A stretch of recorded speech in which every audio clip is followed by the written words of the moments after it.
It's a pleasure to be here this afternoon and speaking on these topics. When I was approached to talk on the topic of energy security in a turbulent Middle East, my first reaction in many ways was, what's new? In the Energy and National Security Program at CSIS, we've been working on issues related to both energy security and energy policy responses to climate change, trying to figure out a way of how you package those together.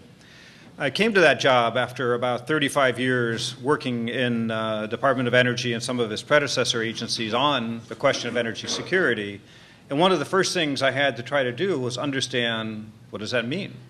Been working on it for 35 years, and I still couldn't really articulate what was clearly the accepted idea that we have to have energy security or we have energy insecurity. It's not unlike the national security kind of statement that you can roll in underneath it. So it really gets down to the question of, can we rely on the supplies of energy that we have, be it oil, be it electricity, depends on where you are, what your energy insecurity is, coming to us on a reliable basis. And in the West, of course, we've become used to the idea that when you throw the light switch or you go to your gas pump, you've got fuel there. This is not necessarily true throughout the world, but certainly in the United States, we've become to think of it that way. And when we go and look at the question of a turbulent Middle East, really the whole core concept of energy security for the United States dates back to 1973, when a group of oil-producing countries decided that they would want to not sell oil to us and put us into a place where we couldn't get what we wanted. And so suddenly we became energy insecure. And we've been working on this question ever since. So really, the Middle East, North Africa, I lumped the two together because of the framework of the conference, have been the core issue in energy security for many years. And you can see, you probably can't read the statistics here, but about a third of the world's production comes out of this area here of the world. Significant quantities, about 15 million barrels per day out of a market of nearly 87, 88 million barrels per day, flows through this one narrow channel, the Strait of Hormuz. The Bab el-Mandeb, about 3.2 million barrels per day, Suez Canal, 1.8 million barrels per day. So these are critical pieces of infrastructure. And when I later get to the talk of where is the oil for the future, it becomes even more important. And we saw with the events in the Middle East and then later in Libya that it does still matter in global markets if energy prices are a concern, with energy insecurity meaning that prices moved up so fast that they limit our economic growth activities. We've seen this movement in prices that started here in the sort of the end of the year and then accelerated with the disappearance of Libyan crude oil from the marketplace in February. About 1.3 million barrels per day disappeared from the marketplace at that time. But one of the things we've pointed out in many of the discussions we've had is that price run-up actually started back here, and that's really driven by worldwide demand, especially Chinese demand, as those economies recover. So we have both sides of an equation looking at energy security. But the fact is that what happens in the Middle East matters a whole lot. Now, we don't import much oil from Libya. In fact, I'll switch to this right now. In terms of what are our U.S. oil imports, many people like to put the energy security question in U.S. terms. Who do we import from? How much comes from that? What's the level we should be getting to? It's terrible we're importing 50%. We should be going for something else.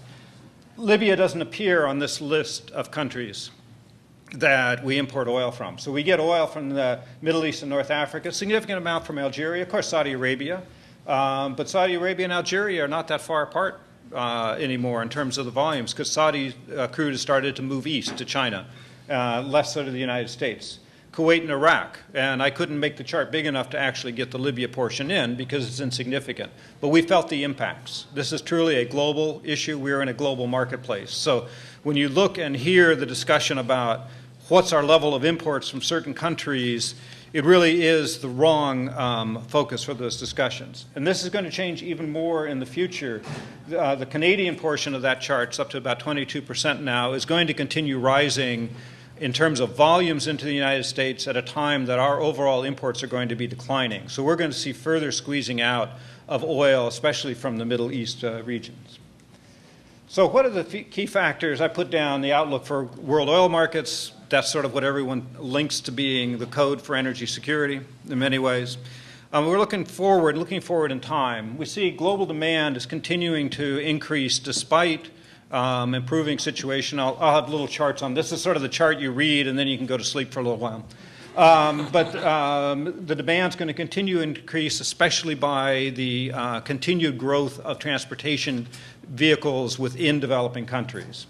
We're going to see investment's going to be needed throughout the whole energy production transit system, not only because of that demand, and as you'll see in a second, really to offset the declines in current production. Oil wells go into production and they start declining pretty much right away, and you have to keep continually replacing that volume and adding to the volume.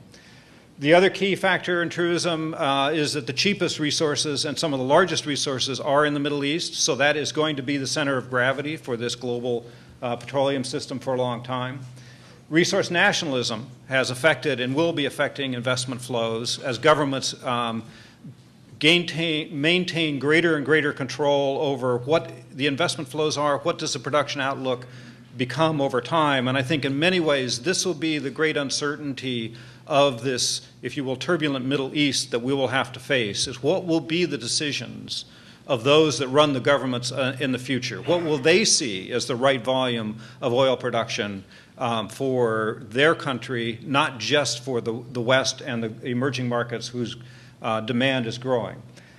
I mentioned already the choke point in questions and stability, and then I think the bottom line becomes volatility that we've seen recently, and you saw on that chart previously, if this will go backwards. This one here, we had the 2008 peak followed by the economic collapse, which helped us. An economic collapse does a great thing to lower energy prices. It's just not the prescribed energy policy tool usually. We do have some concerns that we're going to get to that here as we see prices falling off from the peaks that we had there. And will that be because of the economic slowdown that's been induced by higher prices or by other factors? For those who are, I know there's some energy people in the room, this is WTI spot prices, so 110, I think on the NYMEX was actually 112 was the peak. But I didn't think for the audience here, you could put up 5 or 6 different oil price graphs. They have the same pattern. I saw you looking at the numbers there, trying to figure out what in the world did you put up there. Okay, on the demand side, the International Energy Agency last year, they produce a World Energy Outlook every year. This is the numbers in terms of oil demand and where is oil demand growth going to occur and where, in fact, will oil demand shrink around the world. And you see that the OECD, the 3 areas of the OECD, the US, Europe, and Japan, are in that bottom part of the chart with declining oil consumption through time. China is by far the largest growth. No one knows. Some years, some analysts will say over that time period it may be 10 million barrels per day in terms of oil demand growth in China. Others say they will get control. Clearly will continue to grow very rapidly. India will be the other growth. And of course the Middle East, and pricing is a problem in the Middle East, has seen internal demand grow very rapidly. Again, I mentioned transportation usage. I think this is an important chart to always keep in mind. If you look at passenger vehicles and the growth in passenger vehicles out through this forecast period, growing from a current level of about just under 800 million vehicles to growing to double that by 2035 to about 1.6 million vehicles. Now, of that nearly 800, about 250, 260 million vehicles are in the United States. I think we actually have more registered vehicles than we have registered drivers, which is sort of an interesting phenomenon. So I guess that provides a certain limit of how much driving you can do. But you're seeing the per capita vehicles growing rapidly in countries all over the world. Driving patterns are very different, so I don't think you'll see the same intensity of use, but you're going to see that growth. And in and of itself, that will be driving it, and right now those are internal combustion engines. These are gasoline-based and therefore petroleum engines, and I'll get to that a little bit in the end. So when I mentioned this idea that we need to keep investing just to keep up, this is a set of charts that we like to use to illustrate that. This is not really a forecast. The top line is a range of forecasts. That small gray wedge is the amount of additional oil production capacity you may need out through 2030 to stay current with demand. So it's a relatively small piece. The blue area represents at a relatively low decline rate, about 4% per year in terms of current production, how much additional oil production capacity do you have to bring online during that time frame, and then a 7%, a little bit more rapid decline rate on the bottom. And basically, you nearly have to turn over, when you add the two together, the full current system of production in the 82, 83 million barrel per day range through time. So you have to find a place to bring that oil into the marketplace, which gets you to the question of where is the oil? There are several ways I could have presented this. I think this is the most striking. Right now, in terms of proved oil reserves, which is a narrow definition of oil that can be technically produced at current prices, 60% is in that Middle East, North Africa region, with the bulk of that being in the Persian Gulf region itself, Saudi Arabia, Iraq, Iran, Kuwait, and the UAE. So that dominates. That's where the oil is going to be coming from in the future. Now we see North America is a large wedge, which gets me to the next chart, which is more of a supply curve, if you will, and this is a broader definition of resources rather than just reserves. And I mentioned about North America having a very large portion of reserves. The only problem is it tends to sit out in this area here under heavy oil and bitumen, well above the cost levels for a lot of other conventional oils, and this becomes the problem. I mentioned in the beginning that the world's cheap oil is in the Middle East. Well, you saw that 60% of proved reserves. You can see here that on a resources basis, there's about 1 trillion barrels of oil that's expected to be able to be recovered in those price levels in the Middle East. So this is still the heart of where oil is going to be coming from, because if you've got the cheap end of the supply curve, haven't developed it, you can then begin to swing how the economics of the marketplace looks out through time.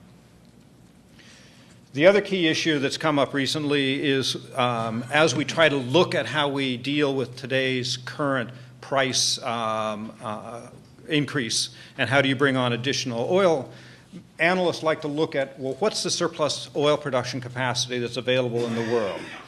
If you look in the time period where we had the last big price run up here in 2008, we were down to just over 1 million barrels per day in terms of surplus production capacity. That was the big driver for that price run up to $140, was the reality there was no spare demand. In addition, you put the financial markets speculation that this was a long-term trend, which drove the price up very high. Surprisingly, we actually have a fair amount of surplus production capacity in the marketplace, but again, prices are spiking up. To my mind, this is reflecting that the market, the investment market, and others have really changed in their outlook, and they recognize the implications of those curves I showed you before, that we're looking forward, we're looking at markets tightening over time, that these prices are going to be going up over time, and we're going to have to figure out how are we going to pay for it. A little bit on the investment question. Where can you do the investment? Right now, 15 of the top 20 largest companies in the world are owned by nation states, if you will. The largest being, of course, Saudi Arabia, then Iran, after that ADNOC in the UAE, Qatar Petroleum. This is both oil and gas, so it combines the two together. ExxonMobil, you see, comes down here, pretty far down the curve. Oh, my little loops got moved over. Anyways, ExxonMobil's down at this end, BP's down here, though I suspect it's actually smaller. I think that data's got to be updated. Chevron's down in here. So state companies are controlling the decisions about how much to develop. Some state companies operate very much like commercial companies. They're out there as competitive players in the marketplace. Others are much more trying to follow a pattern of job creation, and which pushes you towards a slower development pattern. One of the really interesting questions to those of us who try to work in this field is, what does a country like Brazil do now that it's turned from a self-view of being a resource-poor country, oil-poor, which drove them into their ethanol program, to a petroleum-rich country in which they have a state company that's beginning to develop it? Do they suddenly become much more concerned about the pace of development for states' purposes, internal development, and limiting the outside investment that goes into it? Again, a story we'll have to see play out. This will be the same story, I think, in the Middle East and North Africa. What will be the decisions as you get new regimes in place? Will it be an all-out development process? We're facing in Iraq, for example, right now. All-out development process, which can then result in a very sharp drop in oil prices when that production comes in, or is it going to be one that says we need to be more paced to keep prices at this higher level? We don't know the answer to that question yet, but it's going to be very important for economic recovery and economic growth in developing countries. Just briefly, I think I touched on this enough, that you've got choke points in many places that make the whole system fragile. Wealth transfer is the other question that many energy security people are pointing to, both wealth transfer in terms of trade terms, that you're transferring it from oil consumers into producers, but also into countries that will not have governance systems that use this money well. And I think we've seen many examples of that over time. This IEA report that I mentioned before, if you look at the 25 years between 1984 and 2009, you see that that transfer was down around $7 to $8 trillion, a lot of money. But if you look at this scenario here, which is actually a pretty optimistic scenario from our perspective, they actually made some assumptions that keep demand and prices at a lower level. You're looking at over $30 trillion of wealth being transferred. How does that money flow through the system? What does it do in terms of either being recycled in a productive way, or does it go to uses that are counter to the interests of peace and stability? Just a short cartoon to sum up the point that supply chains are facing all sorts of risks. So we sort of ran out of space, so we put up as many as we could in terms of what are the things that are going to affect the oil supply chain.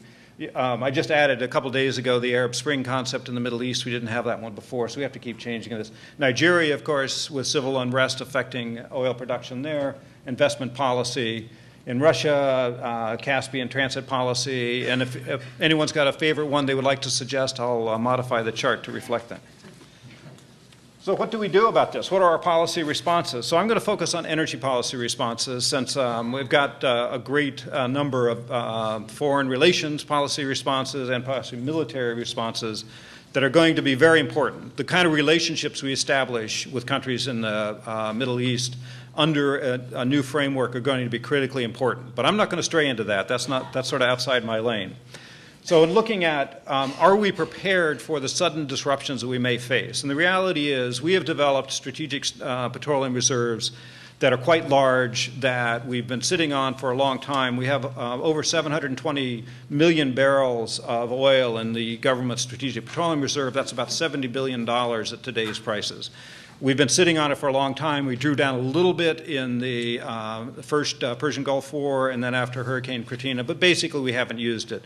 That's why you're seeing many calls, well, isn't it time to use it? And should we reevaluate what we do there? Well, we have a healthy amount of oil that gives us coverage for disruptions. In addition, the International Energy Agency, if you take it as a total, has about 4 billion barrels of oil that is nominally under the control of governments to respond to crises. So we have sort of an immediate way to put oil back into the marketplace. But how do you counter these longer-term trends that we're facing where the oil supply system is going to get more and more constrained over time? You can't fix it with this kind of oil and just dump it into the market, because once you do, it's gone and you don't have it anymore. I have what I call the buying time policy, which is what you're hearing a lot of discussion now on the Hill, which is we've got to be developing more U.S. oil production. We need to put that oil into the marketplace. We need to develop all of Alaska and all the offshore. Yes, I think we do need to move prudently ahead in developing those, but we have to understand that that's just buying us time on those curves. We'll be facing those constraints in the future. Ethanol is the same thing. It goes into a marketplace that fundamentally is influenced by what happens in the Middle East. So we cannot divorce ourselves from that marketplace.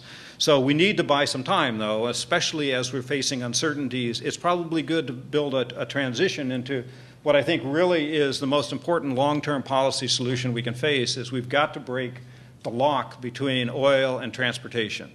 98% of the fuel that goes into the transportation sector is oil-based. That's the internal combustion engine, that's diesel engines, it's everything else, diesel locomotives, airplanes.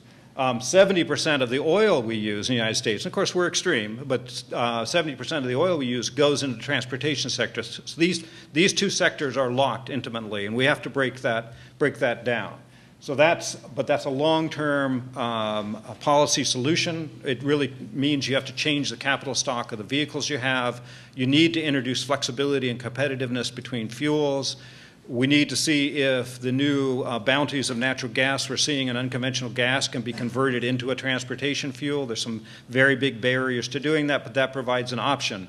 But we need to break down that lock between those two sectors if we think we will ever get ourselves to a point that we aren't exposed in energy security terms to what happens in the Middle East. Thank you.